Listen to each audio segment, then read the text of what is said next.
qualquer coisa, tá? Só que nesse primeiro momento eu vou pedir para vocês ficarem com o microfone de vocês fechado, tá? Que depois, dependendo do decorrer dessa reunião, a gente vai abrir para vocês e a gente vai estar de olho em vocês no chat, tá bom? Então não fiquem preocupados. E no grupo do WhatsApp também. Tô com o celular aqui do lado, eu, Sabrina e Vitória. Ok? Tudo certo? Júlia, eu tava tentando colocar para gravar aqui, mas não deixou.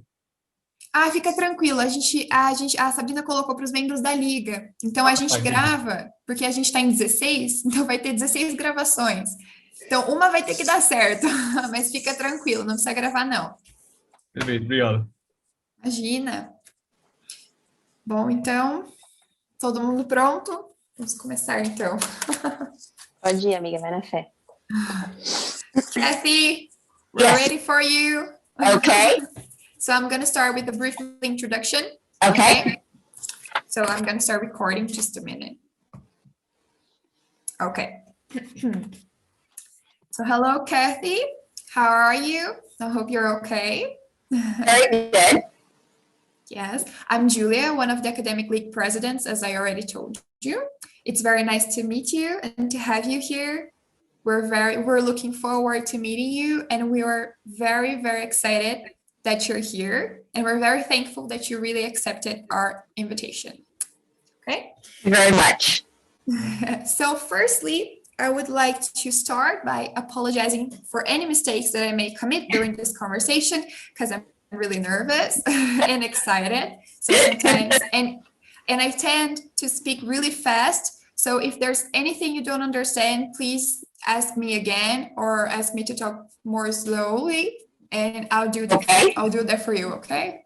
All right. Thank you. And secondly, I would like to briefly explain to you how we organized tonight's meeting. Okay.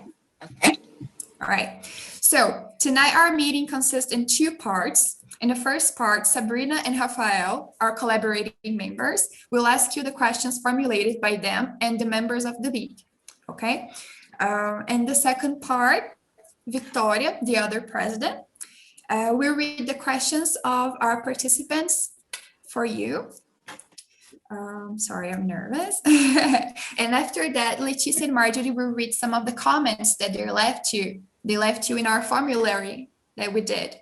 There were a lot of comments, 29. We gathered all of the comments, and we're going to give it to you after the meeting as a present from us. Thank you. You're welcome. Thank you very much. It means a lot. You're welcome. And finally, we want you to feel comfortable and free to take breaks, make comments, and ask questions if you want. And thank you again for giving us this opportunity. It's really important. Okay? So thank you very much. You're welcome. So Sabrina, your turn. Thank you. So now me and Rafael will start the interview with the questions, and feel free, Kathy, to do your own comments, not just answer our questions. And let's get started. So Rafael, do you want to start? Yes. I'm a little nervous. So Me too. So the first question,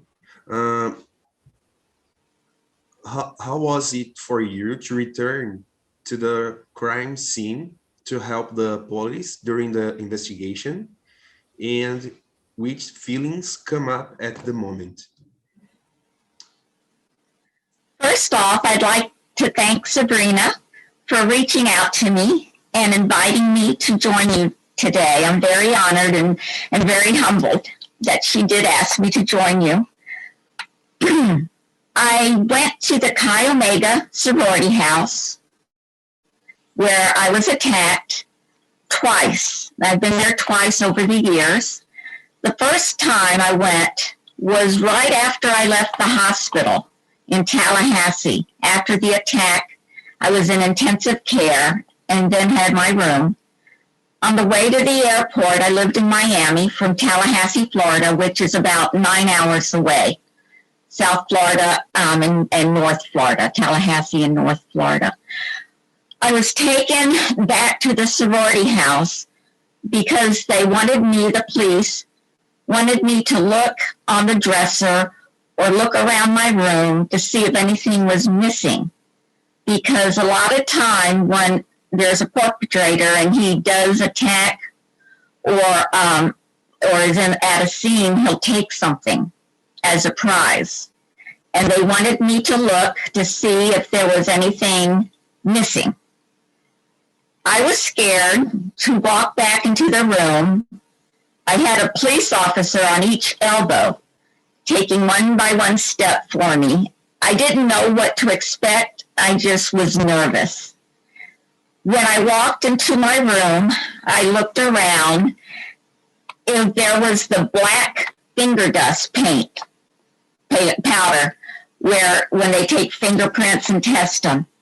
That was all over my dresser and my desk, and I couldn't tell if anything was missing. I didn't even remember what was on the dresser for me to look at. And as I looked at the dresser, my eyes went down the wall, and along the wall was my bed. I had a twin bed. And at that point, when I looked at it, my new bedspread I had just gotten weeks before, it was all balled up, and it had brown blood that had dried, and it was all wrapped up in it. And I saw my bed. It had no sheets, but the blood was there. And actually, that was very good for me to see it in that state, because I knew it actually happened. I knew I had been attacked. I knew where I was, and I didn't have to make up anything in my head to make it make sense. Physically, I saw it, and mentally, I knew that's what happened. And that has really helped me heal, because I faced it. I looked at it, and I understood it. I could not help the police very much because I never saw a space. So it was dark in the room, and I never saw it. So my questions that I helped answer were just what was the room like? What was the night light like? And asked me questions about the attack. The second time, I went back to Chi Omega. It was 3 years later, and I wanted just to walk back into the sorority house for myself. I just needed to do that. And I walked up the walkway to the house on the concrete, and it took me forever to get there. I took little baby steps. I opened the front door to the sorority house, and I looked around, and I took a deep breath and said, "This is okay. I'm okay being here." I went upstairs to my room, my old room. I opened the door. It was so fresh. It was painted and happy, and the windows were open. And it gave me such a good feeling inside that reminded me that things move on, and that I was so happy to see that I then left the sorority house, and I haven't needed to go back anymore. I'm okay. I don't need to go back there, but it's something I'll never forget.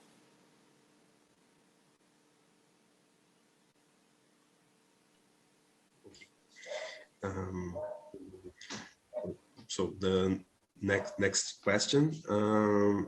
So this question, it is about the environment of the hospital, and have two parts. Okay. At the time you were in the hospital, what did you think about the medical care? Did you feel there was a good reception by the health works? And after this, had one more question. I don't know if you prefer talk about this question, or I finish the other ones. I don't know. Let's do the first one, so I don't forget the other. Let's go one at a time. I don't want to forget. When I went to the hospital after the attack, I was scared and hurting, and they took me into the emergency room. And there was so much going on with the people talking, the nurses, the doctors. It was cold.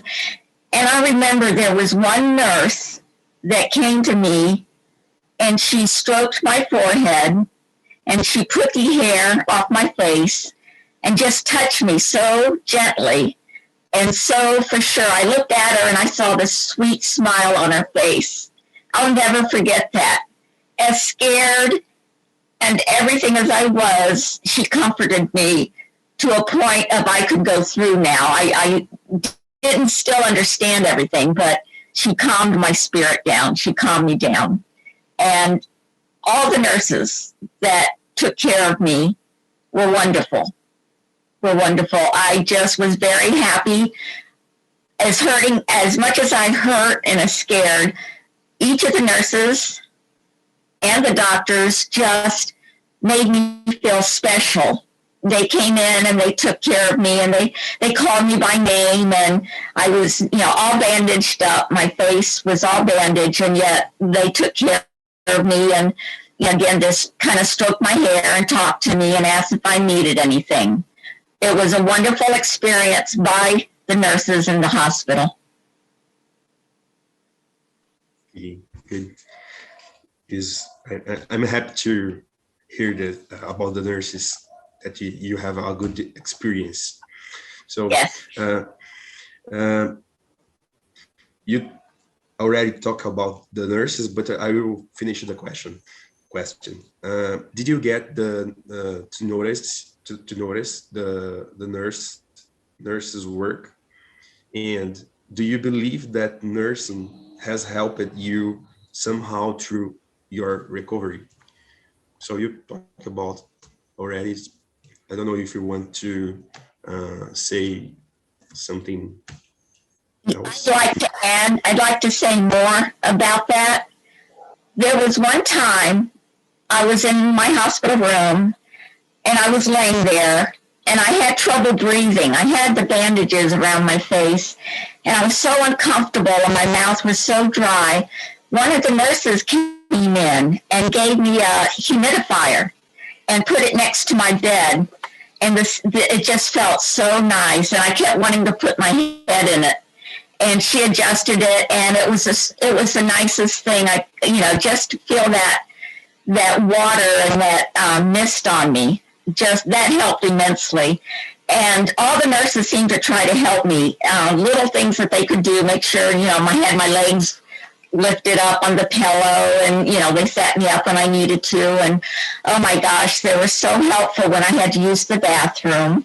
And they helped me with the pan, and they were very nice to me and very good experience. That's really nice to hear. That are good nurses around the world. Yes, it's good to hear about this. Yeah. So now is the Sabrina's turn. Okay. So, Kathy, I already told you about what is forensic nurse, and you got to know a little about it. But at the time of the event at Chi Omega, forensic nurse didn't exist in the USA. So do you believe that it would make a difference in your recovery, medical care, to have a forensic nurse to offer specialized and humanized care? I do, and I appreciate you sending me information, because I did not have the full idea of what y'all do, and you're amazing. You're just amazing. You're godsends. When people go through a crime like I did, I think having someone of your abilities would have definitely helped. I didn't know everything that was going on, and neither did my parents, my mom, my dad. They were always in the room with me. And I think if there was someone that could tell us, now this is going to happen, and this is why this is happening, and these are why they're asking the questions, and just help us with the knowledge of what was going on. We were kind of in the mode of fixing me. We weren't understanding the reasonings. And I think you give you're so useful in that in that manner that you would be able to explain to the family members and to me what was going to happen and how you could help me help myself. Nice. So let's get to the next question. As you reported being given for abduction in late childhood, battling with potentially fatal disease, suffering a nearly fatal attack, and then going through a devastating natural disaster. It shows in your personal life a remarkable history of tragedies and moments that foster a lot of fear, uncertainty, helplessness, and vulnerability that test your strength for survival. So based on that, where did you find strength or energy to survive all of it? Was there something that you keep telling yourself or something that you did? I think each situation, I handled it in a way that I knew would be okay. I had to be okay in myself. And when my daddy died, I thought that was the worst thing that would ever happen to me. And I missed him so much. And I used to wait for him to come home, and we'd play Chinese checkers. We'd play games every night before dinner. And then one night he didn't come home. And in South Miami, I'm looking out the door waiting for him. And then the next night, he didn't come home. And my mother, God love her, with everything she was dealing with, for her husband could just pass. My daddy was 32 and had had 3 heart attacks in succession. And she was dealing with her turmoil, and my brother and my sister. But she explained to me that daddy had now gone to heaven and he was with grandma and grandpa. And I tried to understand that, but all I knew was daddy wasn't home anymore. And for years, I had to learn that it's okay. It's me, my sister, my brother, and mom. That's what it's going to be. Then my mother remarried, and I was very fortunate that my stepfather was wonderful. He was able to become my dad in such a different way, but he was the best stepfather. I used to call him Daddy, the best dad I ever had. So it turned into a good experience. So now I knew life was going to be okay. It was going to be okay. When I was diagnosed with lupus, I was 13. I was given in the hospital for 3 months. In the 70s, they were not the doctors weren't sure what was wrong with me. They never thought to look for lupus as a possible disease that I might have. They finally, after 3 months in the hospital, decided it was lupus, but they didn't know exactly how to help me. It was systemic lupus erythematosus. And this lupus had actually settled in my kidney. So I was to have a kidney transplant, have my kidney removed until I could have a transplant. And the night before the surgery, I had a family full in my hospital room. There were so many people, and they spoke in tongues. They were Pentecostal, my grandma and my aunt and uncle, and they touched hands on me and prayed. And something happened that night, because the next morning my kidney was working. I was able to go home, still not knowing exactly how to care for me. I was given an experimental dose of chemotherapy. A doctor from Cuba had been trying this on other patients, and it had worked for her. So in 7th grade, I was home. I was 13. I was homebound, taking chemo, lost all my hair, home alone all day. And I knew this wasn't going to be the way I wanted to live. At that age, you think every day is the longest day and that it'll be your life forever. And I didn't want that for myself, and I didn't want it for my family. They were so so in tune to everything I was feeling and so much taking care of me that I knew it was a drain on them. So I finally wanted to go out of the house. I talked to Mama and I said, can I go to church one day? And it was like months and months since I had been out. And I knew if I said church, she'd say, okay. So I did. I got dressed up, went to church, and not 2 weeks later, I came down with shingles. So it was a bad year that year. But again, I knew I didn't want to live like this. This wasn't going to be my new normal. And I wanted to get better for my mom, for my family, and for me. And the same thing after I was attacked by Ted Bundy. And there were so many injuries and just mentally and physically so hard to get through. I knew this was not going to be the way I was going to live. I wanted to work past this. I didn't know how hard it would have been, and I didn't know what I had to face to be better, but I knew I was going to be better. Again, I wanted to fight through everything I've been through and get better for me and for my family. It was the love of them, I think, that helped me keep going.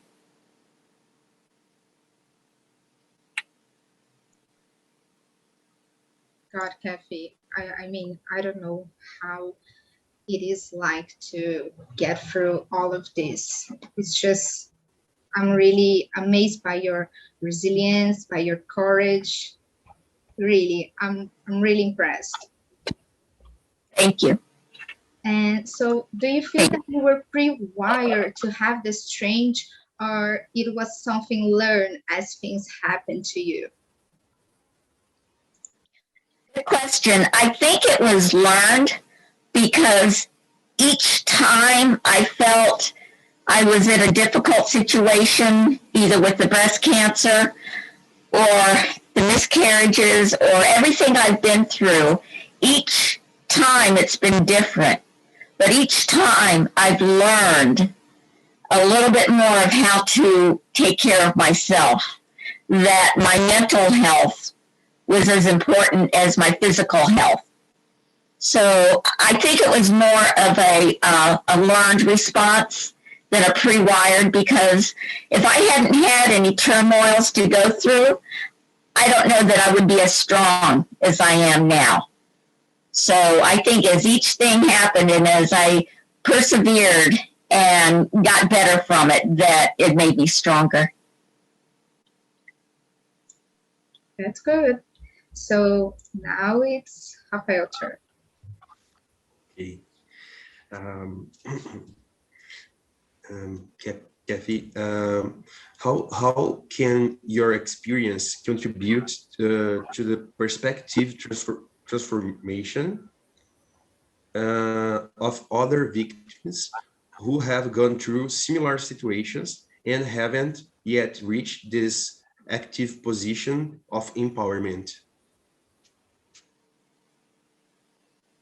It's hard. It's very hard to look past what you're going through. Each person, before the violent crime or before what they're facing is so traumatic, they were someone, they were a person. They were good. They were okay before the situations happened. And they have to know that they can get back to that state of mind.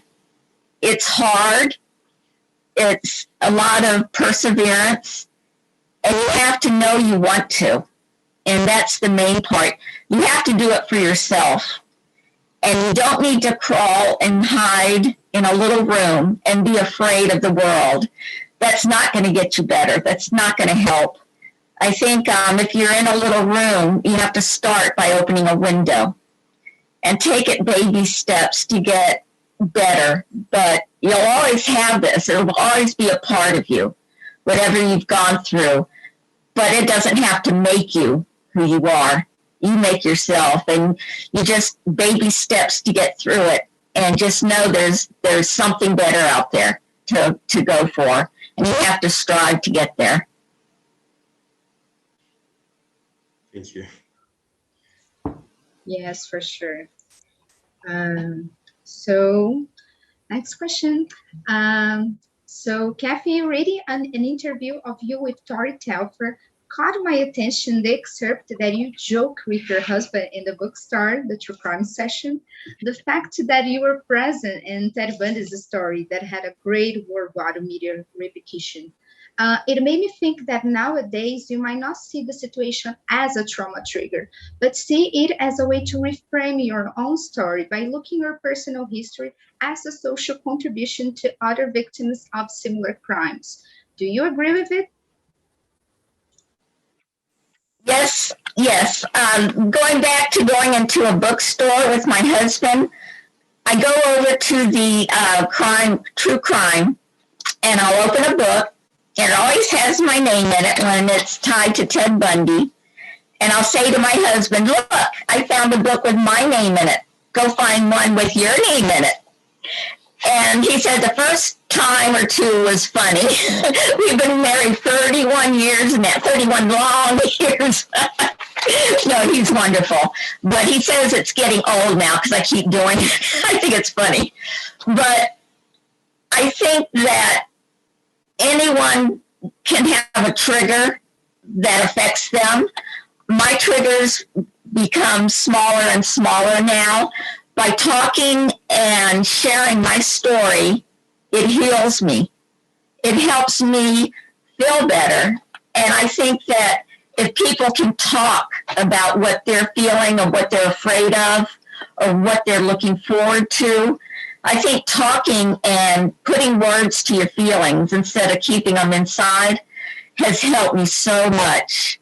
And even if they just have to talk to a doll or just talk to something visible and just talk to that and get it out of their system, I think that's good for everybody. That's good for them and for people that can hear them. That's great. So if people don't know, Tori Telfer is a writer. She wrote a book about women serial killers. And we have the translation of this book by the Dark Side Books. I'll show you guys. This one. And Tori Telfer made an interview with Kathy Kleiner by the Rolling Stone magazine. Am I right, Kathy? Yes, online, yes. And that's the interview your son got to know your story. Very good. She was the first person that interviewed me. So she was so easy to talk with, and I just love her to death. She and I have stayed friends, and her book is great. It's a great book to read. So, Rafael's turn. My turn. Kathy, did you ever receive letters or testimonies from victims who have been through similar situations? When I was in the hospital, which was a week after the attack, I received so many wonderful cards and letters and teddy bears and flowers. It helped my soul to see all that. I was in turmoil. I was hurting. I was scared. I was confused. And I'd opened my eyes, and my parents had posted all the notes and cards on the wall so I could see everything. And I didn't appreciate it then as much as I did when I got home and I could open them up and read them.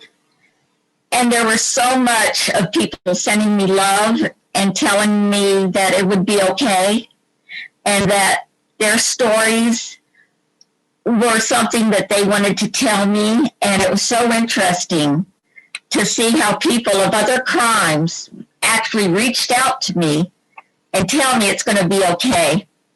And that's the beginning of me understanding that I wasn't doing this alone. There were so many people that were out there hurting and getting better that it gave me inspiration It really did. Actually, I got a marriage proposal from somebody in Saudi Arabia, which I don't think my mom will let me answer it.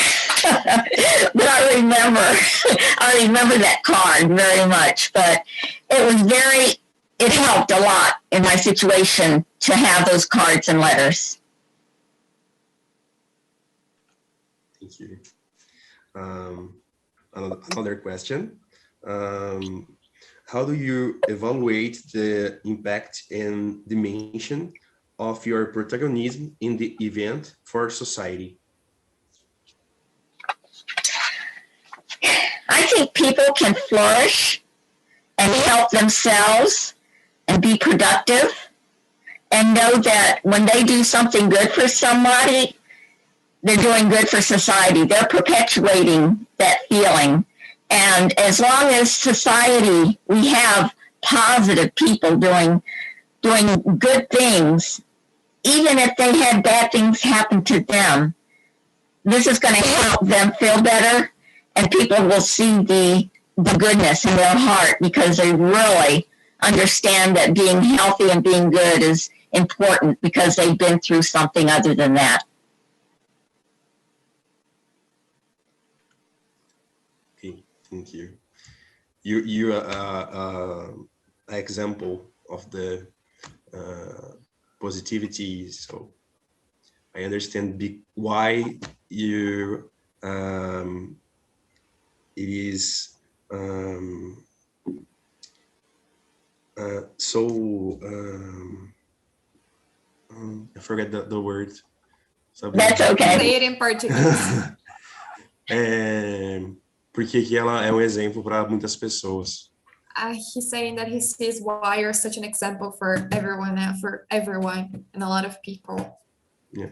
Thank you. You're welcome. Thank you. Sabrina? So, before we finish, that's the last question we are making to you. And so, Kathy, who is Kathy Kleiner before Ted Bundy's attack and post-attack? Has something changed for you? That's a long answer. I guess after my daddy died and going through lupus, I thought, well, I can do this, but I didn't have the strength inside of me that I knew I could do this. I think I felt more than just someone who endured things. I stepped over and I overcame things.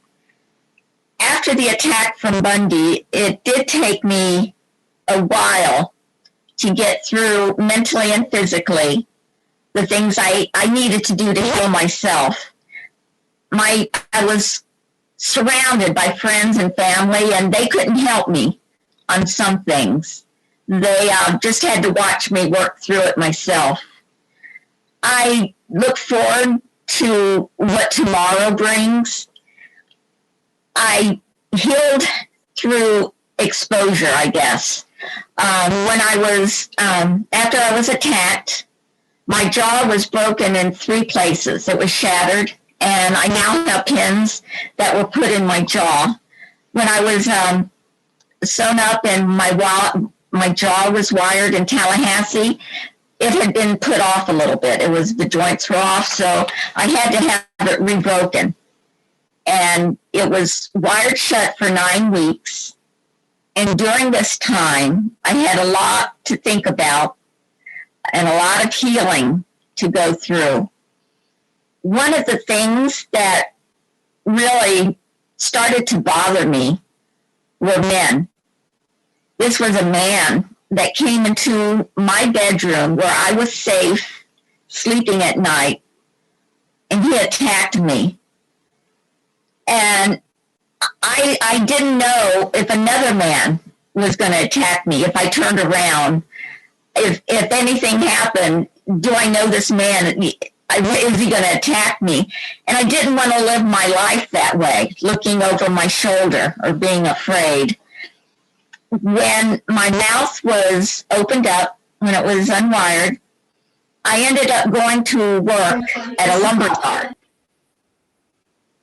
Can you hear me okay? Yes, sorry, just a minute. Ana, acho que o seu microfone estava aberto, acho que agora está fechado. Sorry, Kathy, please go That's, on. Go. that's fine.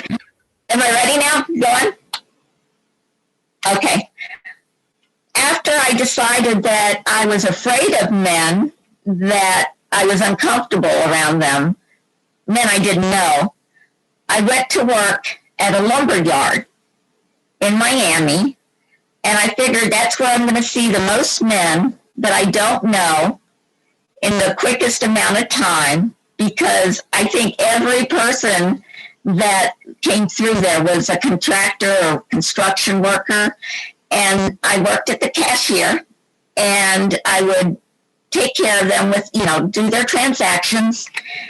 And I learned I didn't have to be afraid of everyone, and that there's some really cute guys that go to lumber yards.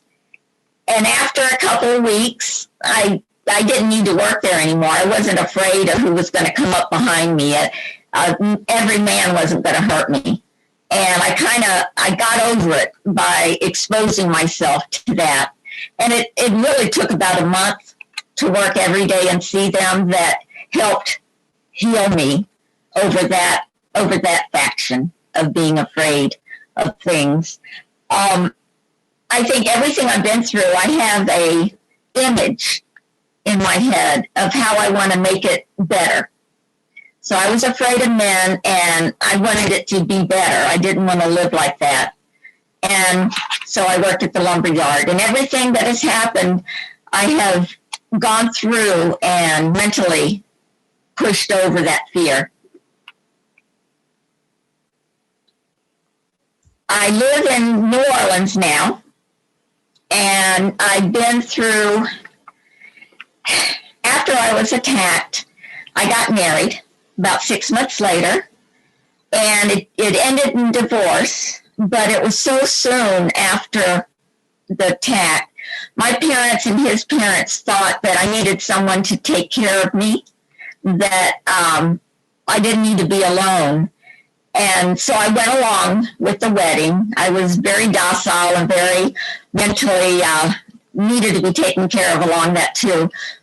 And the marriage lasted about 4 years. But I think anyone I had married at that point in time, it wasn't for the right reasons, and it wouldn't have lasted. But I had to get over that as well. And I had my son, and he was 2 when I got divorced.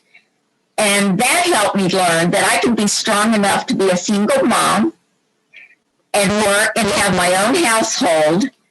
And that was something I was proud of. I became proud of what I could do. It's funny because one of my major turmoil that I was afraid of hospitals. I had woken up in the hospital when I was 13 and lived there for 3 months. When I got attacked by Ted Bundy, I woke up in the hospital with such a terrible memory of what had just happened to me.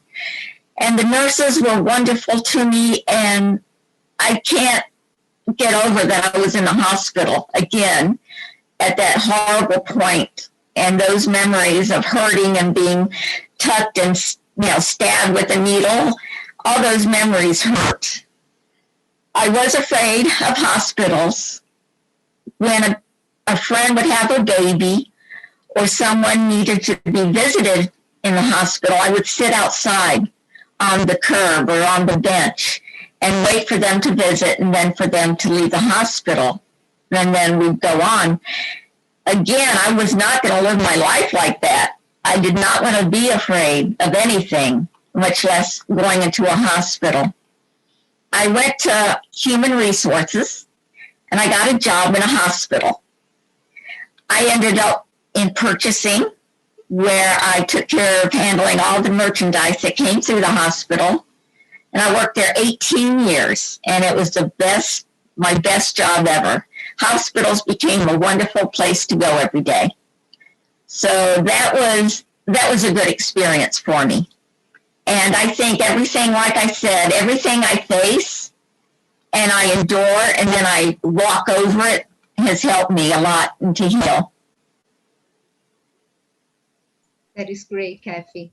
You know, I'm a really fan of Lady Gaga, and she has a song that she says, I'd rather be dry, but at least I'm alive. So when I think about it, I think about your story. You know, I know it's hard to be wet with all these tragedies and all these events, but at least you are alive, and you are alive to be here with us to share your story, and so we get inspired by it. You know. Well, thank you. It's very nice that you asked me to tell my story. It's my story. It's my little life. And I realize that I touch a lot of people. And it makes me feel so good inside. It humbles me that I have something I can say that help other people. And it's very important to me to feel that way. Thank you. Okay, Sabrina, you're going to say something else? Or okay. I would like Kathy to tell the. I don't know if it's a secret, but if you want to talk about your book. Would like to very much. It's been a long time. It's been over 40 years since I was attacked by Ted Bundy. And one thing I found interesting is over the years, I was not contacted by any journalist or anyone who wanted to talk to me because they were afraid to re-traumatize me. That if they talked to me and I relived what had happened, then that would be bad for me. And I didn't find that the case at all for me, because talking about it, as I've said, helps heal me. So over the years, people have talked to me and understood that I have been through the death of my father and the lupus and the attack. I've had stage 2 breast cancer and a mastectomy, and I've had 2 miscarriages. And I think that's enough. I can't remember if I had more than that. But people are very sensitive to me. And just taking one of those things, like breast cancer, I've been invited to speak at conventions and at fundraisers. And all they want me to talk about is my breast cancer. That's what's important to them. And I'm just so honored that part of my life that was so bad and so scary and so horrible actually help other people to hear it. So I'm very fortunate that I have these stories. And when I talk, so many people have asked if I've written my stories down. Do you have a book? And I'm like, no, it's just my little life, you know. Who would want to hear my little life? And so over the years, I've been talked into writing a book. And it is so, it's fun, but it's so exhausting, because I want to tell exactly how I felt at each point of what I'm talking about. And it's healthy, again, to get it out, but it's taxing, and I love doing it. I love doing it because I don't just talk about me. It's about my family and my friends, how they treated me, how they felt. So I find this experience that I'm really enjoying, and hopefully it'll be out hopefully sometime in the fall of next year. So that's my goal. Thank you, Kathy. So Julia, if you want to go on with the meeting. Okay, so Kathy, before anything, I want to know if you're okay. How are you feeling? Are you tired? Do you want to take a break, or are you okay? I'm doing great. Just seeing y'all's faces gives me happy, makes me happy. Just seeing y'all. Okay, I'm just gonna ask if the rest of the group is okay, right? Tá tudo bem com vocês, pessoal? Todo mundo tranquilo? Tudo bem? Beleza, então eu vou dar espaço para duas pessoas fazerem perguntas e depois acho que a gente pode fazer um pequeno intervalo e depois vir para a segunda parte. Ok? Beleza. Okay. Thank you, Kathy. So, Kathy, before I give space for two of our participants to ask you a question, I just wanted to say something about what you said. Everything was so important, but something that really, really, really touched my heart was when you were talking about the nursing team and your experiences with the nurses. I got goosebumps all over my arms because for us, most of us are really starting our nursing career. We're studying, and sometimes we feel lost. Sometimes we feel like we're not in the right college, in the right university. We don't know if this is what we want to do for the rest of our lives. And sometimes we see a lot of things that hurt us. There's a lot of, how can I say that? There's a lot of ai, gente, pera. Conflitos? Tipo, conflitos e menosprezo, eu queria falar, mas eu acabei não sabendo falar. Alguém sabe? Não entendi, Júlia. Com incerteza, assim. Não, deixa quieto, gente.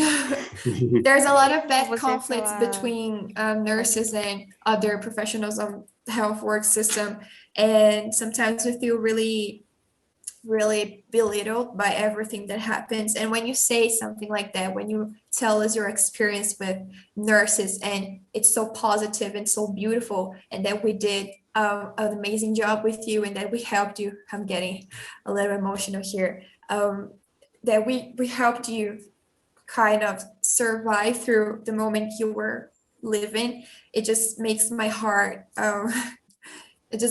so happy, because it makes me proud of where I am and what I'm doing. And those statements that you said, and from everyone that has amazing experience with nurses, gives me hope, and it makes me feel, it gives me strength to keep going forward and living my dream and becoming the nurse that I'm hoping to become. So thank you so much. It was really important for me.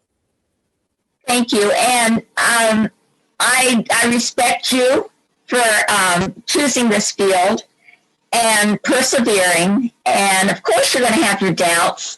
Of course, you're going to question. And that's okay, because deep in your heart, you know what you want to do. And psychologically, I think we just let our mind go and question things that we know you can do this, and you want to do it, and that's why you're there. You may want to be in a different situation, a different school. It doesn't matter. You still have it in your heart on what you want to do. My daughter-in-law just graduated with her RN, and we were so happy. She's in South Florida. We sent her a bunch of balloons and flowers, and she has 2 kids, and she works so hard for this. And we just admire her so much for what she's done. And it's a profession that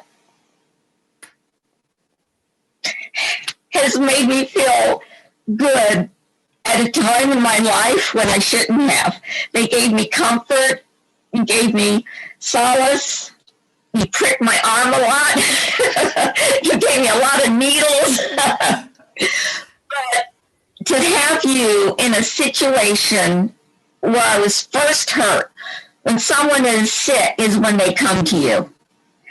And to give them the personal care and the personal love that you want to give, because it's deep in you, it's a marvelous thing. It's a wonderful thing. And I thank nurses. I thank y'all very much. And I really admire you. Thank you. Thank you so much for everything you said. So I'm not going to cry. I'm not going to get emotional. Let's continue. So Kathy, before we go to the next part, Henrique, one of our participants, would like to ask you a question. Okay? So Henrique, you can Hey, go Kathy. on. Hi. I just wanted to say your story inspires me so much. I'm at a loss for words as to what even to say. But I wanted to ask you, you talked so much about how you persevered through so many difficult moments. And something that I constantly think about is like a duality of accepting the bad and the good, and knowing that while you might be in a bad situation, that doesn't negate any of the good parts of your life. Has that thought ever occurred to you? Have you ever thought about that in any way? That's a good question.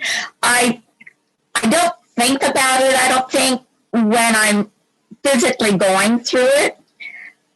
After I was attacked by Ted Bundy, I was afraid and I was scared, and I felt like I had this black thing on my back and behind me, and I was so afraid it was going to come in front of me and swallow me.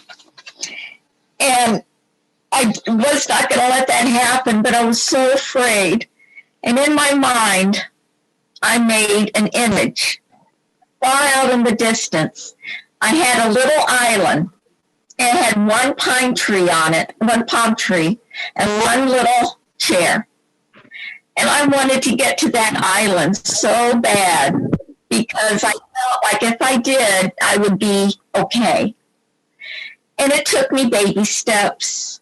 And it took me so long. It took me months to get to that visual. And it occurred to me as I was taking my baby steps to go toward the island, I looked behind me, and that thing I was afraid of, that black, that just monster, were steps behind me. It wasn't following me, it was going behind me. And when I finally reached my island, and I turned around, and I sat in the chair, and I put my toes in the sand, I looked up, and I couldn't see anything behind me anymore. There was no blob or black or anything to be afraid of because I had walked away from it. And I think that gave me the understanding once I had done it, that I could do it. I could do anything because I shook this thing out of my head and I walked away from it.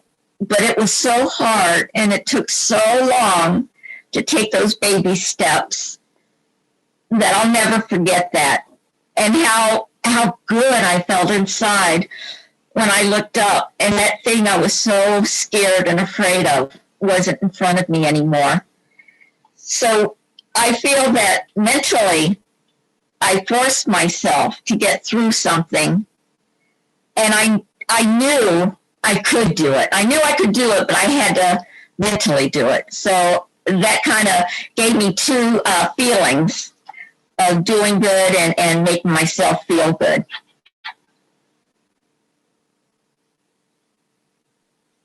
Thank you, Kathy. And the next person I want to ask you something is Professor Lucilene. Acho que tem que ligar o microfone, professora. I'm so sorry. Catherine, thank you very much for your generosity. Thank you. Considering your life and your experience, if you feel comfortable, please, could you share for us, it's your biggest dream, your great dream, the dream of your life at this moment? I think I've lived a lot of my good dream. My husband and I, like I said, 31 years we've been married, but we knew each other in high school. We were in theater together. And I never dated him, but we were real good friends. And since we've been married, we've had a beautiful sailboat, and we've sailed so much and enjoyed it. And now here in New Orleans, we have motorcycles. So we drive our Harley Davidson motorcycles around, and we go to the beach, and we just go everywhere we want. And there's really nothing that I feel like I have to do. I want to travel. I want to come to Brazil. But I just accept that I can do, you know, and we have to afford it, of course. So there's things that I want to do, that travel is one of the bigger things, but I'm happy. I'm happy in our life. I have 2 grandchildren, a wonderful son, and life's good. Life's real good for me. Really, really good. Thank you very much. You will have a break now, or Whatever y'all want. Yes. I'm gonna ask everyone. Gente, querem fazer um intervalinho pra gente ir pra segunda parte? Ou vocês estão bem?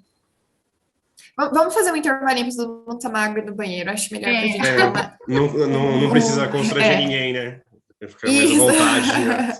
Quanto tempo, mais ou menos, Ju, você quer fazer? Eu pensei uns 10 minutinhos. Pode ser? Tá, É suficiente? Tá, agora So, 8 Kathy, 10, né? isso, 8:10. Kathy, we're gonna do a little break, 10 minutes. Are you okay? Are you comfortable? I'm going to take a 10-minute break. Yes, okay. So we see each other. So we see you soon. 10 minutes. Yeah, I'll be back. Okay. All right. Thank you, guys. I'm enjoying this. This is fun. This is So we're fun. happy you're enjoying it. Thank you. Yes. Yes, thank you. I'll be right back, too. Okay. Of the women he killed, I thought that the death penalty would be a good way to end his life. I didn't want him living at all because he didn't let the women live at all. And so that was too good for him, I think, to breathe every day. And anything he did was more than he allowed his victims that he killed. When Ted Bundy was executed, I was aware of it. I lived in Fort Lauderdale. I was aware of it by the district attorney of the state of Florida called me and said that he was executed and that it was over. And I looked at my husband. We were sitting on our sofa in the living room. And I looked at my husband and I started to cry. And I cried and I wailed. And it wasn't for me. I knew I was going to be okay, but it was for the other victims. And I felt each one of them. I hurt for each one of them and their families. And I cried. And then I composed myself. He gave me a big hug. And I said, I'm hungry. Let's go to breakfast. And that's as much as I thought about it from that day forward, that he was out of our lives. And I had a good breakfast. Okay, you're okay? Can I go to the next question? Yes. Okay, let me see. This question was made by Laona da Silva Nunes. What is your opinion as a survivor when you see people, especially women, idolizing and even marking their bodies with tattoos with Ted Bundy's image? I don't understand it. I mean, we each have to deal with what we've gone through in our own way. I don't know if that's positive. I don't judge anyone for what they've been through. I think they all need to find something that'll help them get through it. And I don't know if that's it. It wouldn't be it for me. But then I don't say what I do is good for them. So it's just a personal preference. I personally would rather look toward people and things and dogs and, happiness. That's the way I've dealt with it. But, I can't condemn anybody for what they do. It's not the way I would handle it. Mm-hmm. Okay, next question was made by Henrique da Rocha Azevedo. Hi, Kathy. My question is, after all these years, do you forgive him? I'll never forgive him. and I'm a Christian, and I can't forgive him. I can't forgive him for everyone that he killed. I can't forgive him for what he did to me and my sorority sisters. I just don't forgive him. I think he was a man. He chose his options. He did what he did, and I do what I want to do by not forgiving him. Okay, Julia will continue making the questions with you, okay? Thank you. Thank Okay, you. Kathy, this is a big question, so I'm gonna try to go slow so you can understand it, okay? Yes. So, this is a question from Maria Angélica Andreotti Diniz, and it says, I realize that your life has been filled with challenging stages, from lupus to that fateful night. You said that one day you went to a wedding. On that day you went to a wedding. Clearly, it was not in your mind that on that night you would end up being a survivor. In your statements, two things draw a lot of my attention. The fact that you always sleep with your window open, and that what scared Bundy was the car lightning coming through the window. What do you think about this? Do you believe it was fate, God, or just coincidence? And did it affect your resilience? Do you believe it? There's a lot of questions. Do you want me to stop? Damn, don't forget. I'm old now. Okay. All right. Do you want me to do these? The last question was my resilience. That was the end of the question? Yes, the end of the question was if you think that what happened affect your resilience, and the first question is about the lightning coming through your window, if you think it was God, fate, or just coincidence. Okay. Actually, I did go to the wedding on Saturday, the 14th of January. I remember it was so cold out, Tallahassee. It had snowed. I remember I got dressed up in my big, heavy corduroy pants and a big white woolly sweater. And the wedding was at noon. It was at a small chapel that I joined when I was a freshman. So now I was a sophomore, and I went to the wedding. It was fun. It was just a bunch of college kids, and it was a good time. And we went to the reception afterwards, which was great because they had beer and wine and food. And we were like, oh, food! So it was a grand day. It was a happy day. I went back to the sorority house. A lot of the kids after the wedding were going to go to a movie. So I was going to go until I got home, back to the sorority. I was going to change. And I decided that I would just stay home because I had to study for a test on Monday, calculus. So I stayed home to study. My roommate was also home that night studying.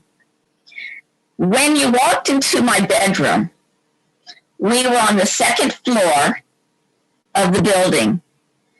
Our room faced into the parking lot. When we started our room, when we were decorating, we hung plant hangers from the curtain rods. So we had plants hanging, and we could not close the curtains, which is why the windows were open. It was my roommate and I had to change in the bathroom because you could see into our room. So that night, I went to bed about 12:30. We turned off the lights. And at that point, went to sleep. And it was sometime a couple hours later, I was sleeping, and I'm not a hard sleeper. I sleep really light. And I heard something, and I wasn't sure what it was. It was our bedroom door opening up and being pushed along the carpet. So it's like a swish sound as it opened. And that kind of just woke me up a little bit. And then I heard a big loud noise. Between our twin beds we had a small little trunk, like a little, they call them foot lockers, but we had blankets in there, and it was like a 4 foot by 3 foot, just a small trunk. And our room was dark because it was night, even with the windows, curtains open. And whomever had come into our room tripped over that trunk as he came to my side of the bed. Now that woke me up. And I'm laying in bed trying to focus. It's dark. And all I see is this black silhouette of someone standing next to me. And as I'm squinting and looking and not comprehending what is going on, this person raised his arm up over his head. And as he did, I could tell he had something in his hand, something long. And he slammed it down on my face with such force that it shattered my jaw completely. It cut my cheek open from my lips to my ear, and it flapped open. And it lacerated my shoulder. And it was so open you could see my teeth on the inside, and I bit my tongue almost off. And after that happened, my roommate also heard the noise, and her bed's right next to mine, a couple feet away. He turned around and he hit her also. And he hit us with what turned out to be a piece of firewood that was cut up and outside our back sorority house for us to use in our fireplace. He picked that up and carried it into the house. And that's when he attacked myself and my roommate with. I was making noise, and I thought I was screaming and making all this sound. And actually, I was gurgling because the blood was in my mouth and my jaw was so shattered I couldn't make words. And I'm gurgling, and this person wanted me dead. He didn't want someone to have seen him. He came back over to my side of the bed, and now I'm crunched up into the littlest ball I could be, with my arms covering my head. And I'm looking out, and I see him raise his arm again up over his head to hit me. And just at that moment was when the light shone up into our room. A car was coming through our parking lot that our bedroom faced. And because those curtains were open, that light shone up into our room. And I could now see it was a real person standing there. But he became spooked. He was like real jerky. And he looked, and then he turned around and ran out the door, our bedroom door. And I'm still cringed in a little ball waiting for him to return. But that light was, I guess it was fate, because the car happened to come home at that point. But it was also a lifesaver for me. It saved my life. But this light shone at the right time. And I was still cringed in my little ball, waiting for him to return, and the light went out and became black again. And I passed out. I was unconscious until the police came next to my bed, and that's the next thing I remember.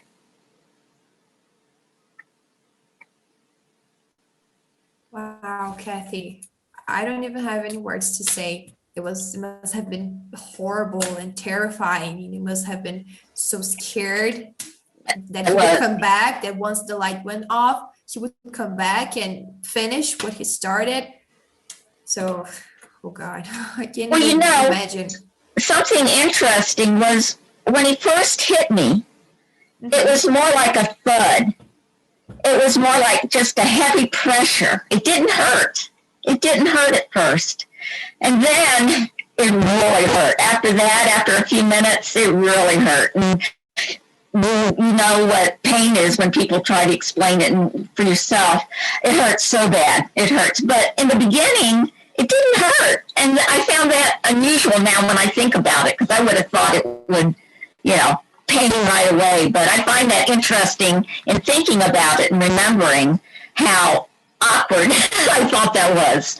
But, you know, people say it didn't hurt. It didn't hurt them at that point, you know. So it's interesting how people perceive things. Yes. So the next half of the question, she asks, do you believe it was something that defined your way on overcoming it, or did it come from before, from your history of lupus? Talking about your resilience, if you think it came from the attack, or if you think it was already within you from your fight with lupus. My fight with lupus was, I didn't know I was fighting it. I didn't know I had a fight with it. I just knew I wanted to get better. And I was home my whole 7th grade of school. My mom and daddy worked, and I was home all day by myself. I was so sick from the chemo and just from the lupus, and I would be so tired, and I'd be in bed all day. And then when I did wake up, I'd go in the living room, and I'd sit and watch TV. I watched a lot of soap operas and a lot of game shows. And sometimes I would get so bored that I would just pick up the phone and dial 0 just to talk to someone, and I talked the operator. And sometimes, you know, I'd have a question about my homework, or, you know, just to talk to me. And sometimes they were nice. And that's something, that operator was my lifeline to the outside. And when I think about it now, I think it's funny, but it was, I needed to do that at the time. I wasn't, you know, embarrassed or anything. It's just something I wanted to do. But I overcame lupus because, like my daddy died, I didn't want to be sad all the time. And I didn't want to be scared. And I didn't want mom and daddy to feel bad and to have to take care of me. And I think I wanted to feel as good for them, to get better for them, as I did myself, because I just was not going to stay in that box of lupus. I did not want to stay there. And I think once that happened and I was attacked by Bundy, I think my recuperation, I knew I was going to get better. I just knew. I didn't know how long it would take. I didn't know how it would happen, but I knew I was going to overcome it. And I used to say, you have to run really fast because you never know when God's going to put a hurdle in front of you. And you have to jump that hurdle to keep moving. And now that I'm older, I say you have to walk really, really fast because there's always going to be something in front of you. And it's great. Look around it. Look around that obstacle, because there's going to be something great back there. And you don't want to miss it by being in a little hole or not taking a chance of seeing what's out there. Yes, definitely. So, Kathy, the next question is from Rafaela Queiroga Souto, and she wants to know, what do you think would have been different if it never happened, the attack, in your life? Well, I have never been asked that. That's a good one. I was a sophomore in college, and at first, as a freshman, I wanted to be an archaeologist because I thought it was so cool. You know, you look around, you find a dinosaur or something. And we had a workshop outside the classroom in Tallahassee where we went on a dig. And I remember I broke 2 nails that day. And I said, this is too physical for me. I can't do this anymore. So I changed majors. And I was going to be an interior design. That's what I went into. Because I didn't think it was as physical as being an archaeologist.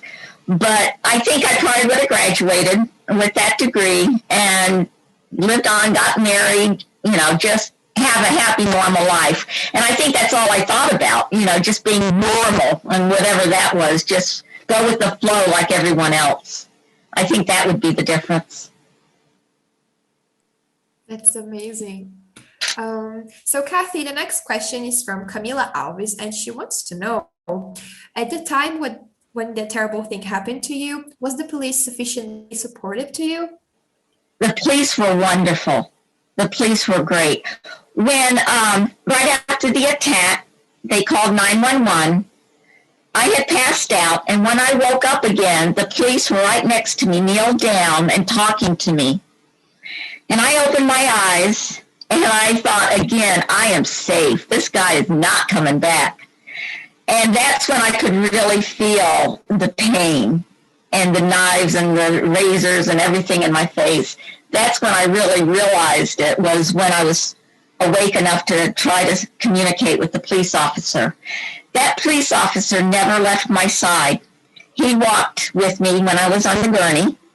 He walked with me down the stairs, walked with me as I was carried out to the ambulance. And from the front door to the ambulance, I was so cold. It was freezing out. And I had a little blanket on me, but I was freezing.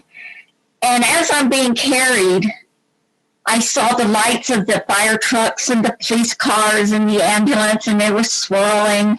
And I heard the radios of the firefighters and the police squawking and making all this noise. And my mind took me to a carnival. I'm laying there on the stretcher, and I went to a carnival. I was laying there, and I was looking at the Ferris wheel, and I was hearing the noise of the radios, which were people talking. And it was somewhere comforting that my mind took me. And the police officer was right there with me. When I went into the ambulance, he went with me. So this was one reoccurring factor, and it was the same police officer when I got to the hospital. So the police were wonderful to me.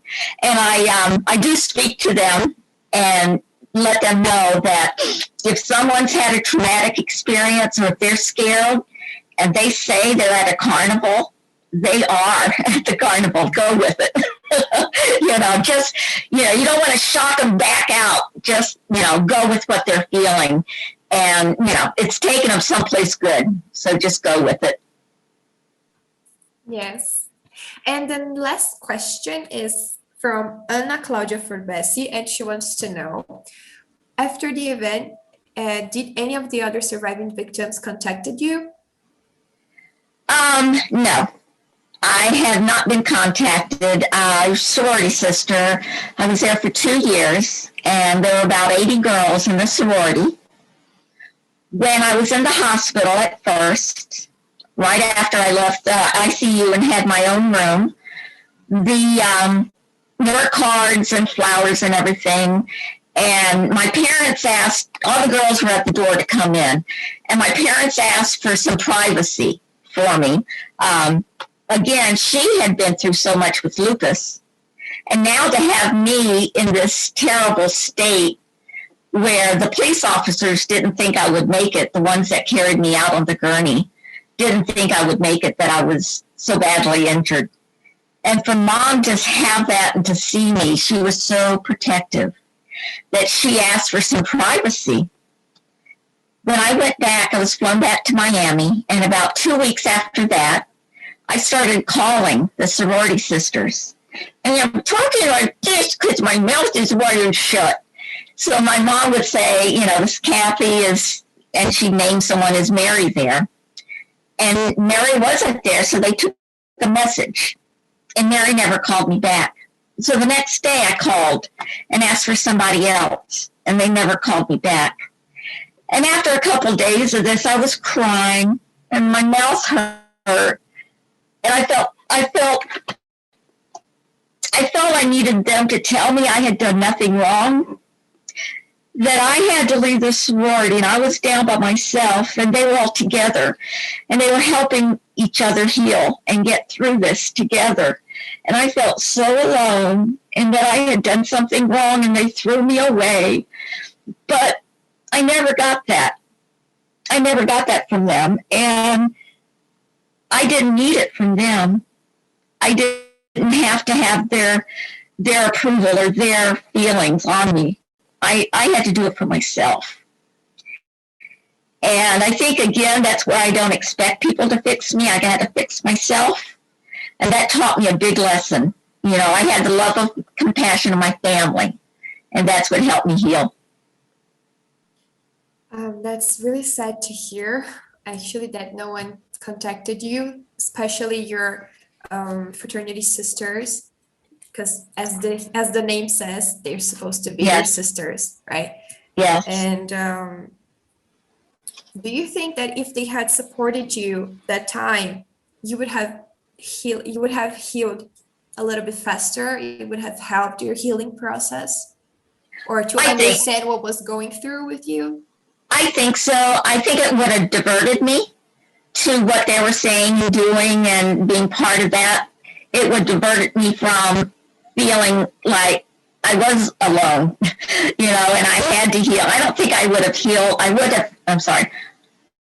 think I would have healed quickly if I had had them around me than I did by doing it with my family and just myself. I did it. I was going to do it. And it just took me a little longer with that question, that if they had been there, it probably would have been a quicker recovery for me. So, Kathy, the participants' questions are over. And now I want to open this space for anyone that wants to make some question or some comments. Okay. Okay? So I'm just going to say it in português. Pessoal, se alguém quiser falar alguma coisa, fazer algum comentário, estejam à vontade para fazer, que depois disso, desse espaço, a gente vai pular para a parte de falar dos comentários que o pessoal deixou para ela, tá bom? E aí a gente já vai estar na parte final do nosso evento. Então, é com vocês.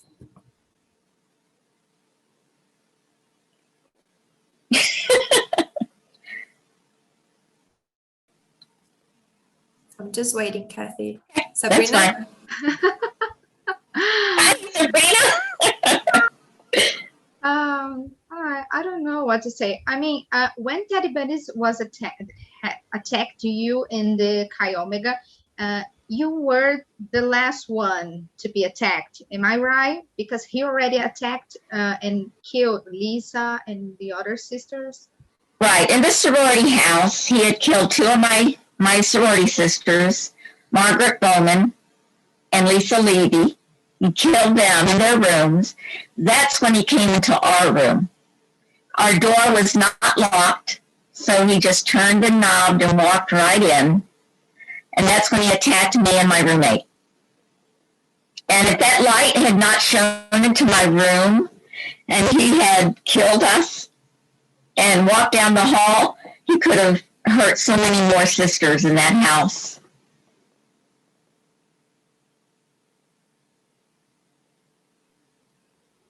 Anyone else?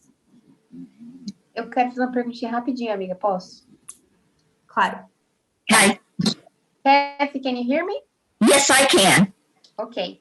I want to question, what did you feel when you had to face him in court and testify? I actually saw Bundy twice.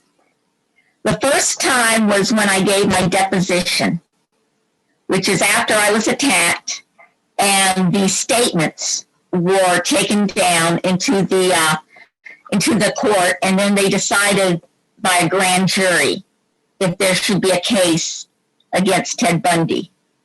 And all the evidence showed that he had done it and that he deserved to go to trial. So that was the first time I saw him. It was in a big conference room. When I walked in, it was a long conference table, and there were attorneys for the prosecution on one side and attorneys for the defense on the other side. They set me at the head of the table, and straight down at the other end of the table was Ted Bundy. And he was sitting there looking at me with his chin on his hands. And he just looked at me, kind of not much interested, didn't have much of a face, just kind of looked bored. And I looked at him, and I don't remember much of anything else after that time because all I did was focus on him. And I'm not sure how I felt exactly. Was this really him? I can't tell. I never saw him. I was questioning myself for everything.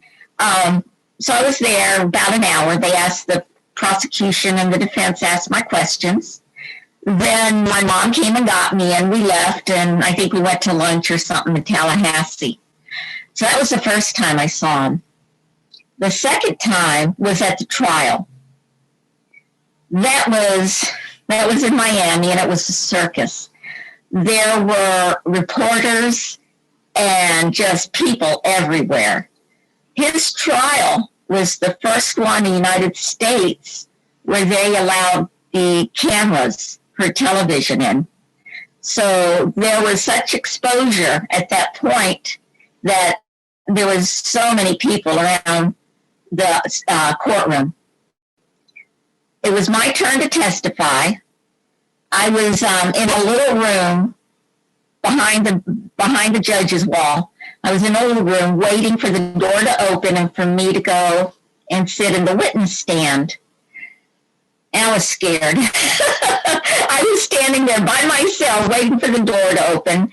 And they opened the door and I walked out, and here's this big courtroom.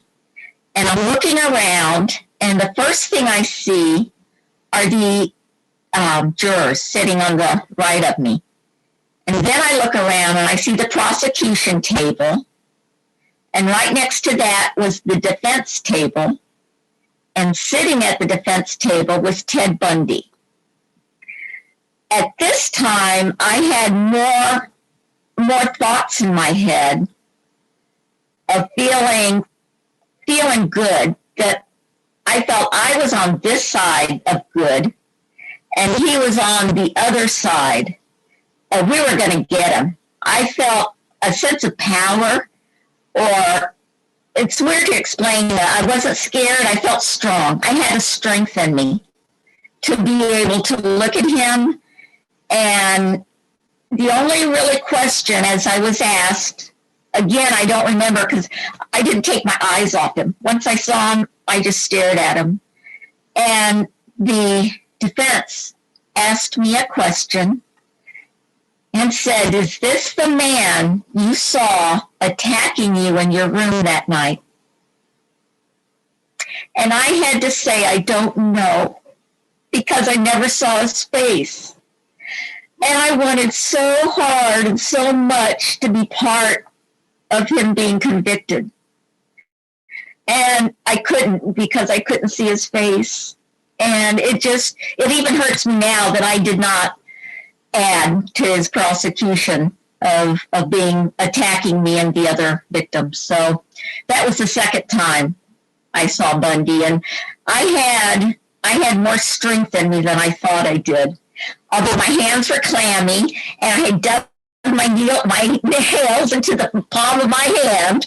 And so when I was done, they took me back into the little room. My parents were there, and I about threw up. I was so tense, and everything just kind of came out of me. But I did it. I stared him down, and I was good. I was good for it. I didn't want to hide from him, and I felt stronger. Thank you, Kathy. I am very happy to know you feel that way, so strong, so powerful. So thank you for your answer. Thank you. Mais alguém, pessoal? Karen, I just had a quick question.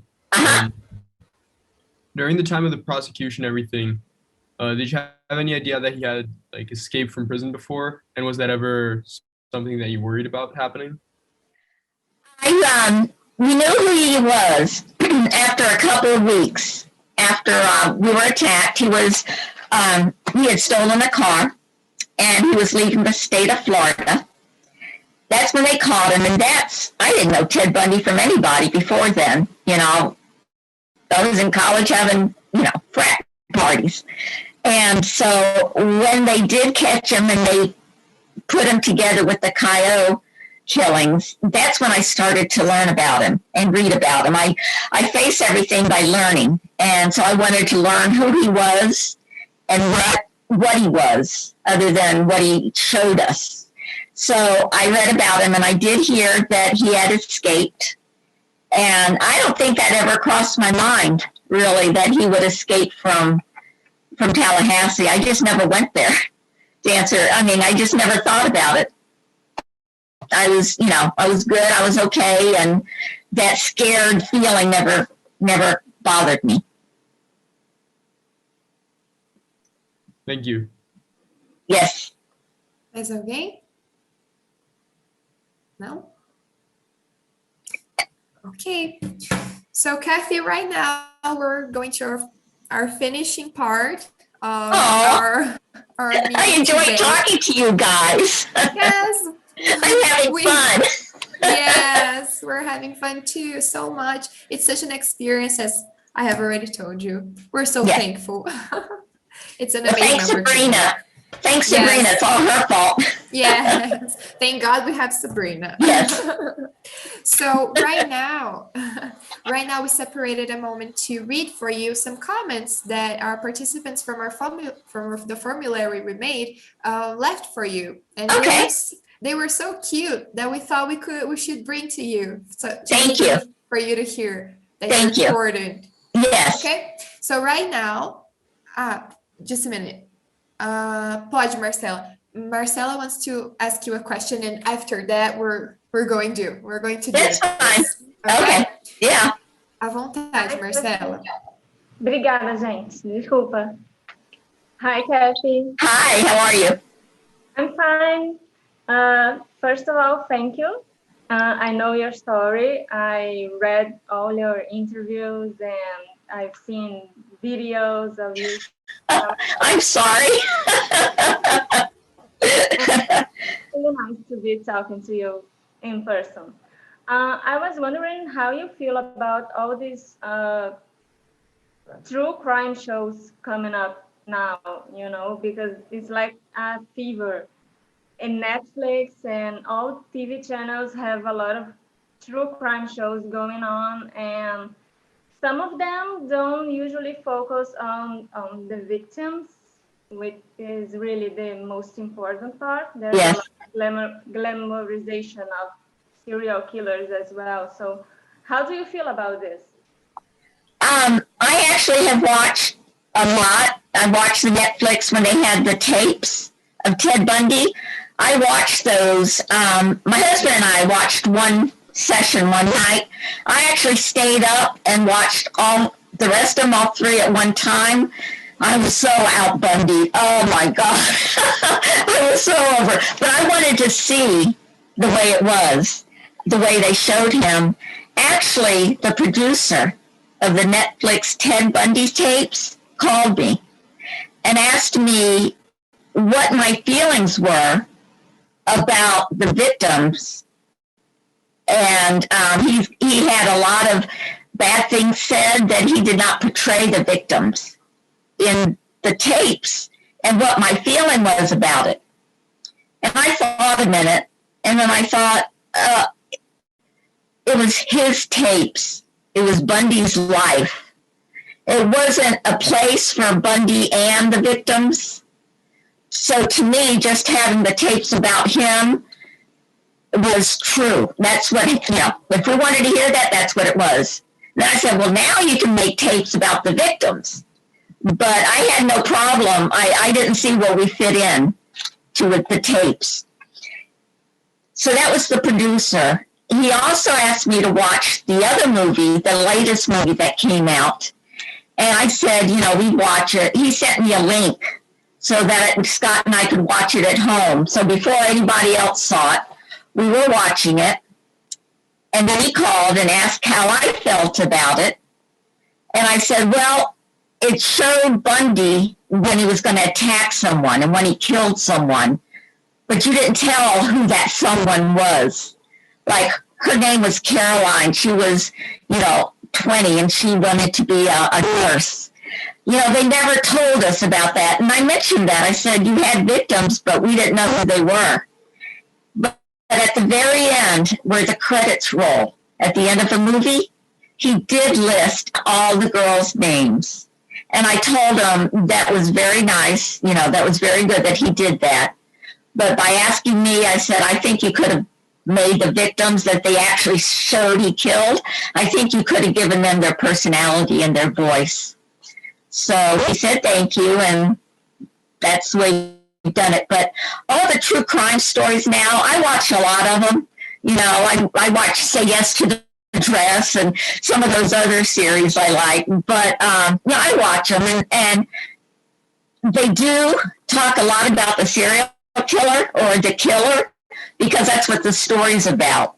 And they never, ever, ever say enough about the victims. But I do watch them. You know, I find it interesting. My son says, Mom, why can't you have a normal thing that you do, like the garden club? Why do you have to have true crime people call you? He goes, just me with the book club. So, but he understands. He understands. And that's the way I am now.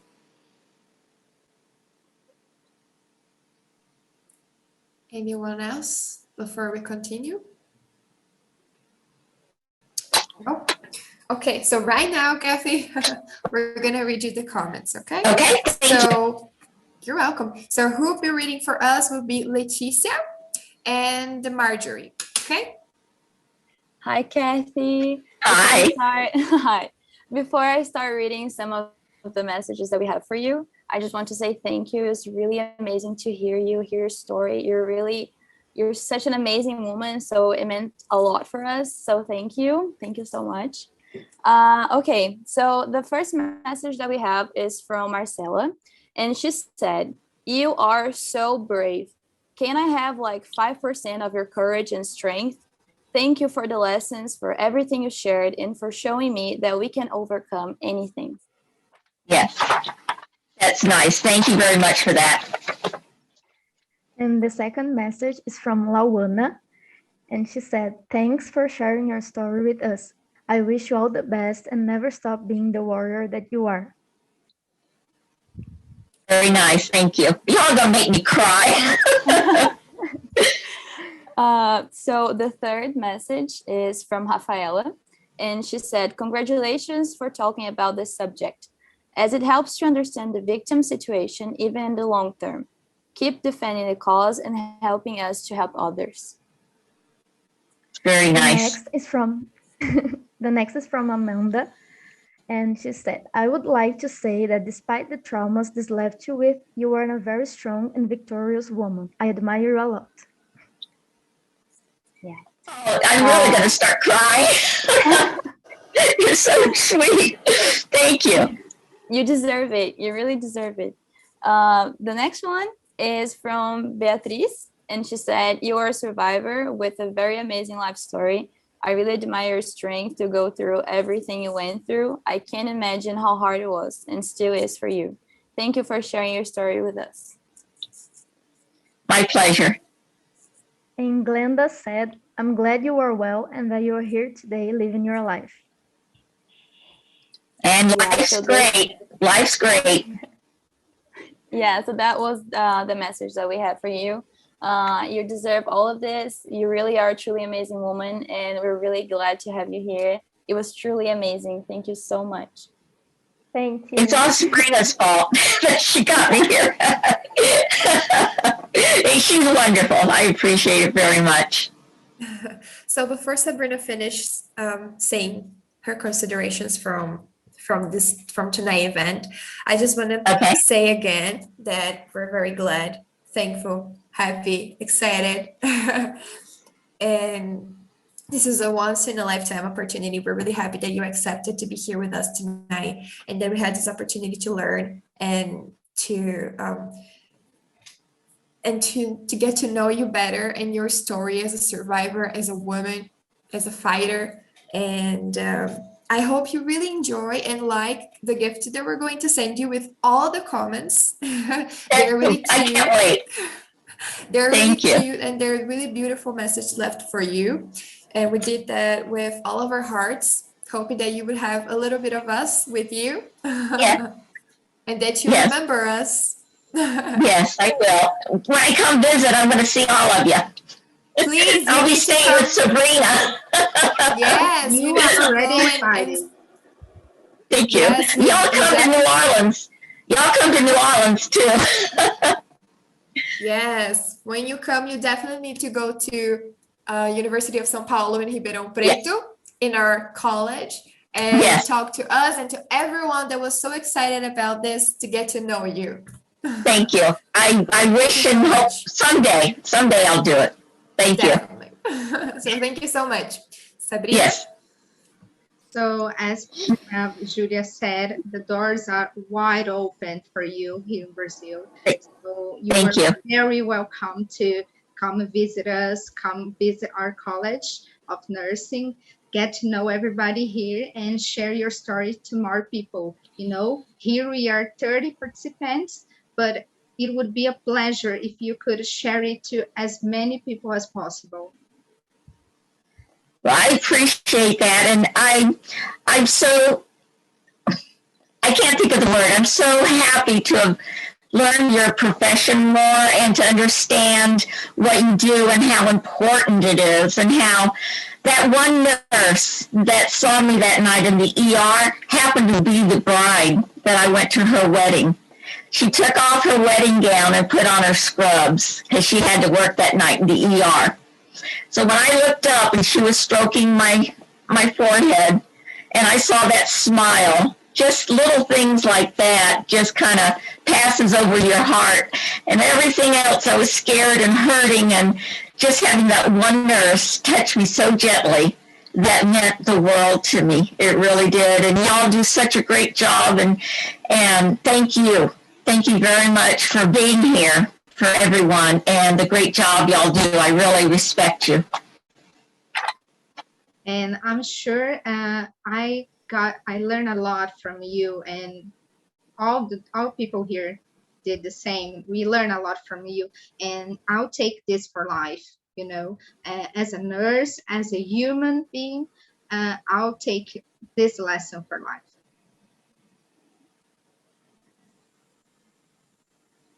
Thank you very much.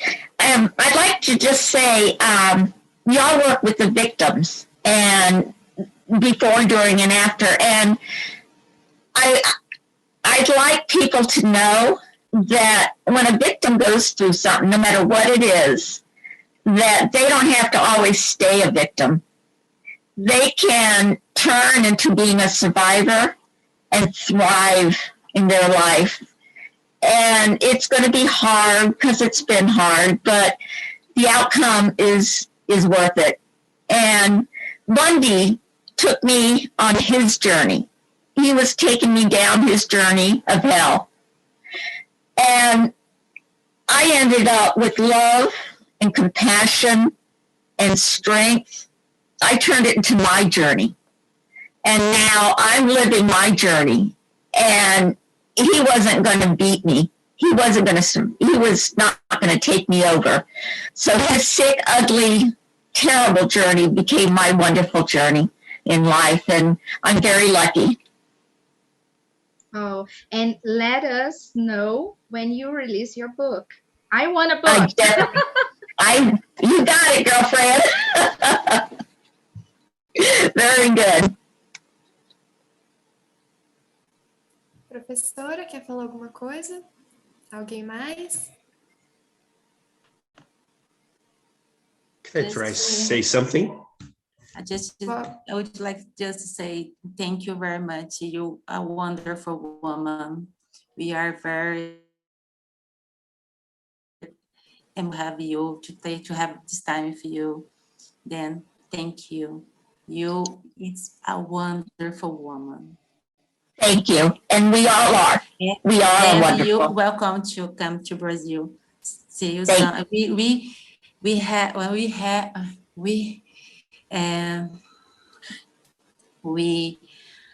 want to see you soon after this pandemic. Yes. Okay. Yes. Thank you. Yes. And y'all are so beautiful inside and out. And just meeting you during this time, I'm fortunate to have new friends. Yes. And as women and men, we're stronger than you think. We all have our strength inside. And if ever we need it, and we all will, just pull that strength out and hold on to it, because no one can take that away from you. Once you have that strength, that's yours. And you need it. Everyone's going to need it sometime. So just remember, we're all strong inside. Thank you very much. Rafa, pode falar. So I will try to say something. Okay. I want to let you know that this moment, this event will help a lot forensic nurse develop forensic nurse in Brazil. So in Brazil is a new specialization, and your background, your story, and this moment will contribute a lot for we develop this area inside the nursing. So it's very important, really very important. Yes. Thank you so much. You're welcome. And what you do is so important to victims. I mean, your knowledge and your experience to help someone right when they need it the most is a grateful thing. Y'all are doing great for that. I wish I had that, but I know the nursing team and the doctors I had at the time were marvelous. I think about them with great happy memory. They really helped me a lot. Thanks so much. Kathy, you're gonna make us cry. I am too. Saying all those beautiful things about nursing. Well, just touched it's my from the heart. Yeah. It's from the heart. It really is. Thank you. Thank you so much. It's really important for us. Since we're beginners in this nursing world, sometimes, as I said, we feel lost, but that just gives us strength. That you deserve it. Yeah. Thank you. Yeah, it's your path. It's your journey. Enjoy it. Thank you. Thank you so much. You're welcome. I would like to make a suggestion. If all of us turn on the camera so we can take a big picture of all of us so we can finish our meeting. Can we do it? Yes. Todo mundo bonitinho, gente, sorrindo. Tem que ligar na galeria. Smiling, beautiful, beautiful. All the ladies primping. Go ahead, primp your hair too. Beautiful. Ok. So, sim. Bom, fiquem à vontade para tirar o print. Então vamos lá, ó. Então vão tirando aí, mas eu vou fazer uma conta. Eu vou contar aqui. I'm gonna count 2, 3. Então vai. 1, 2, 3. Yay! Yes. Nice. Chique. So this is a way we share this moment. Yes. Yes. I want to go. I want to stay with my new friends. I hope this coronavirus let us meet soon again. I can't wait. I know. With lupus and everything, I don't leave the house much. So I'm ready to get out of here.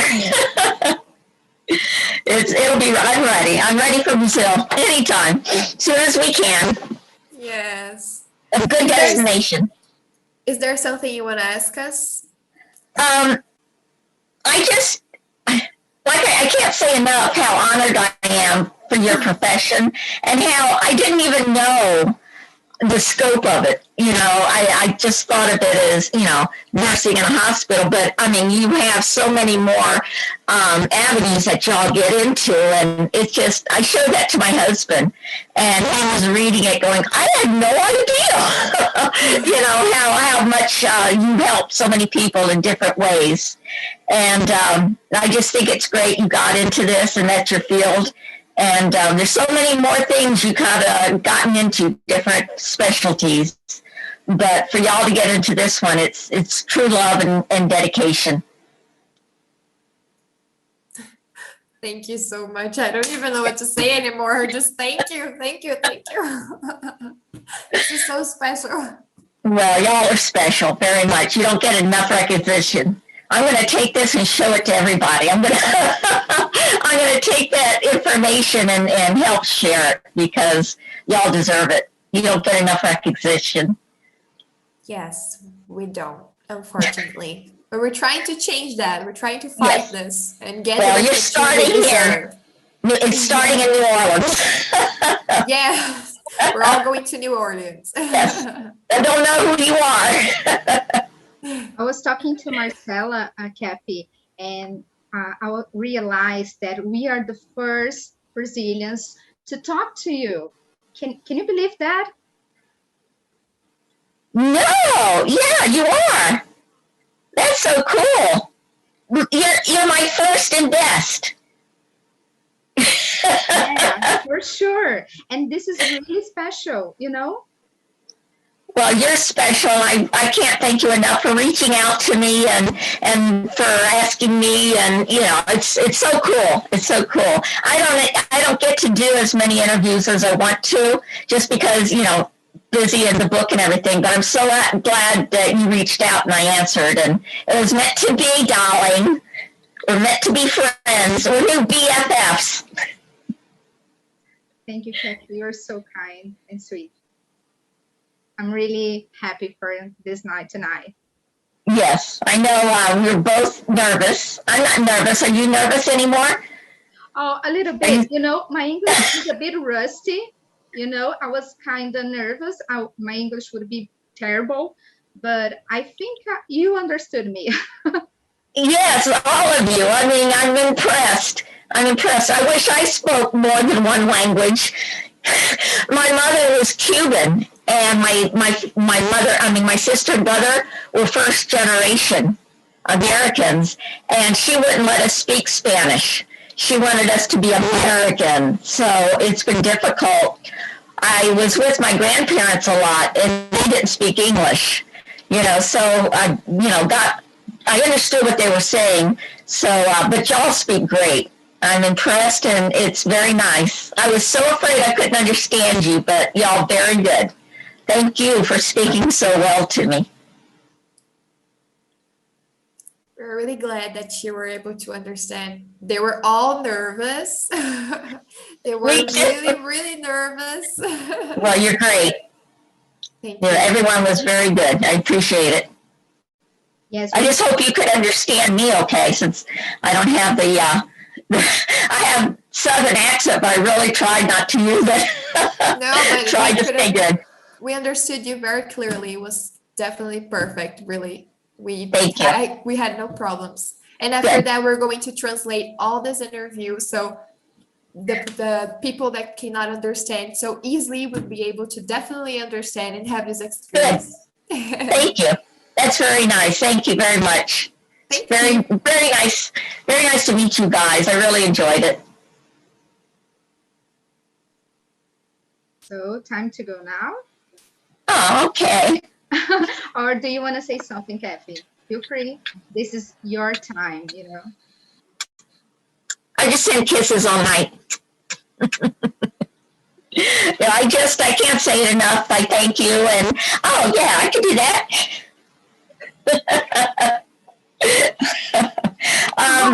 You're just you're a happy group of people, and I can see the love in you for what you do, and it's very nice to see.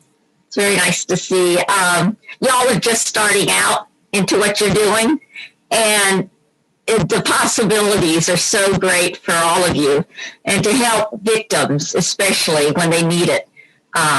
That's a big thing. And remember, if they say they're at a carnival, they are. They're at that carnival. Wherever weird thing they say, that's what they are right there to that moment. So go with it. So you are free to make a meeting with us again, you know? So anytime.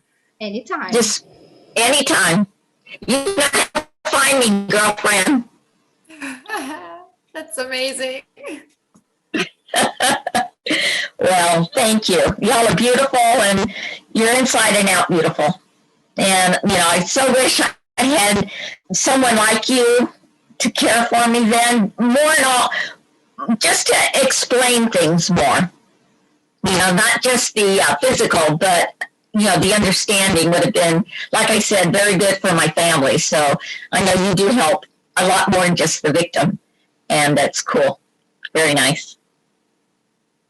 So I hope you got to feel a bit of our love from distance. Definitely. Definitely. Thank you very much, Sabrina. I really appreciate you for letting me do this. It's all up to you, and you did good. You even made me feel really nervous sometimes. But you got me over it too. You're a sweetheart. Thank you. We did it. Yes. Well, y'all have a good night. You going to keep your meeting going, or y'all done now? Are you going to keep your meeting going, or are you done? I'm done. I don't know about Julia. Okay. I'm done too, Kathy. I'm tired. We wanted so I'm much tired. to be with you, but I don't know if you know, but here in Brazil it's night. Oh, okay. Yeah, it would be. I think kept Sabrina on the phone too late the other night. I forget what time it is. Yes. But sorry about that, Sabrina. No, don't worry. I'm just talking away. No, it's okay. It's okay. We're here. We're available for you anytime, even if it was All right. like 12 Well, don't say p.m. that. We would be here. Okay. Yeah, you are 24, right? Yes. There's always someone on duty, so I appreciate it. Thank you very much for letting me, and we'll talk to you soon, okay? If you have any questions or anything, just contact me anytime if I didn't touch on something you wanted to know. All right? Definitely. All right. Have a good evening. Thank you. Thank Bye. you. Thank you so much. Bye. Bye, Katy.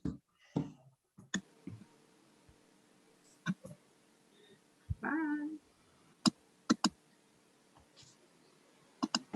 Uau, gente.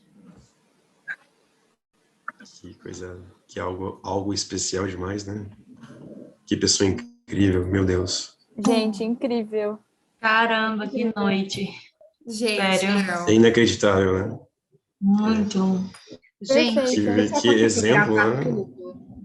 Porque Sim, eu gravei, fiz um monte de eu coisa. gravei, aí na hora do intervalo eu pausei. Aí na hora de voltar, eu esqueci. A hora que eu lembrei, já estava tipo na segunda pergunta. Aí eu falei, ai meu Deus. Não. Aí eu voltei a gravar. Eu gravei também. Eu só tive um probleminha que Eu por gravei. algum momento eu saí por um segundo, assim, mas eu voltei já e não parou de gravar. Né? Ai. Então acho que tá ok. Eu também não E eu parei fui de mudando gravar. as posições, eu fiz foto com vocês, print com vocês em destaque e com ela. Fiz várias. Eu mandei no grupo já. Tem mais umas para mandar ali. Eu mandei num PDF lá, mas aí eu tenho eles em Eu ia tentar JPEG. tirar foto dos coraçãozinhos, dela mandando beijo, mas não rolou. Ai, foi muito Eu rápido. não peguei. Muito rápido. Ai, Mas, foi gente, Em algumas deixa- entrevistas eu vi aquela mesma estante, acho que em umas 2 entrevistas. É surreal, gente, é surreal isso. Sinceramente. E eu acredito, assim, que isso vai repercutir de maneira muito, muito positiva. Se Deus quiser. E sim, é quase improvável que não. E é interessante que ajuda também, né, a enfermagem forense, né? Super. Porque é um propósito que, né, ela tem, né, é uma características que ela tem, né, que colaboram com os propósitos dessa frente, né, da enfermagem. Então, eu acho que a gente vai ter bastante frutos para colher, né, nesse Com momento. certeza. A gente pode até usar essa informação de que a gente fez entrevista com ela para chamar pessoas futuras, né? Para eles não acharem que a gente é Zé Ninguém, né? Então chega lá e fala assim, olha, já no começo, a gente começou. já Não, imagina só, se a entrevistou- gente começou assim. A gente já entrevistou a Kath Kleiner. A gente quer entrevistar você. Você quer? Sim, a gente é muito bom. Tipo assim, no segundo mês já tava nesse nível, né? Não, gente, eu e a Sabrina já estamos Absurdo. conversando sobre novembro já. Ah, e falar Sei se nisso, tem você- as palestras lá da Semana da Mulher já estão disponíveis, viu? A professora falou, a professora mandou É. pra gente. Ela mandou? Tem os Mandou. banners no Instagram. Uhum. Aí o meu banner não tem. Eles acho que eles não Oh. gostaram das fotos que eu mandei. Ai, Rafa, não tem banner, eu tenho que Excluído. colocar na página. Não, Queria compartilhar. Não, a minha foto não tá. Não, mas é porque eles abrem as inscrições em bloco, porque se eles abrirem muito antes, aí as pessoas não se inscrevem e não vão, sabe? Não vão participar. E aí a moça da educação lá do Corém falou que a minha foto sai amanhã. Ah, que chique. A gente vai estar lá batendo palminha, Rafa, falando ótima Não apresentação. faz pergunta difícil, hein? Ah, mas a gente vai, vamos pesquisar e vamos fazer. Vocês viram que na descrição lá já puxei um jabá pra gente, viu? Porque eu falei as coisas que eu atualmente faço, né? Tá lá, né? Membro da Liga Acadêmica. Ai, gente. Toda não. oportunidade, gente. Ai, E eu pedi orgulho. pra moça, eu falei pra vocês, né? Eu pedi pra moça lá pra. Já pedi, ela já autorizou, né? Que eu posso comentar sobre a Liga, né? Só não posso sobre a sociedade, porque, como tem outra sociedade, não fica de bom tom, né? Sim. Mas qualquer oportunidade, gente. Ai, ele tá muito Ele faz o bonitinho, marketing gente. dele, né, gente? Tem que vender, não, gente, tem que vender o peixe. Não, Com mas eu certeza. faço o meu marketing, mesmo, gente. Tem que vender o peixe. Eu levo junto. Eu tava falando pra Sabina que eu vendo meus amigos. O Rafael é marqueteiro. Gente, ele é muito Gente, eu vendo. Graças a vendo Deus bem, que ele é, e vendo bem. graças a Deus que ele tá com a gente, então, né? Amém. Ai, gente. Ai, gente, mas obrigada. Fiquei muito feliz que deu tudo certo. Não deu nenhum bug de internet, que eu tava morrendo de medo disso acontecer. Deu certo. Foi incrível, gente. O tempo foi ótimo também. Foi 2 ótimo. horas deu pra gente contemplar tudo e ainda ficamos um pouco conversando, né? Sim, Foi sim. excelente. Nossa, não. Não Zero achei que ficou defeitos. cansativo, assim. Eu gostei Gente, bastante. com certeza a professora vai fazer um comunicado, né, para o professor Pedro ou para Marziali, né, porque, inclusive, o professor Pedro, ele estava, eu não sei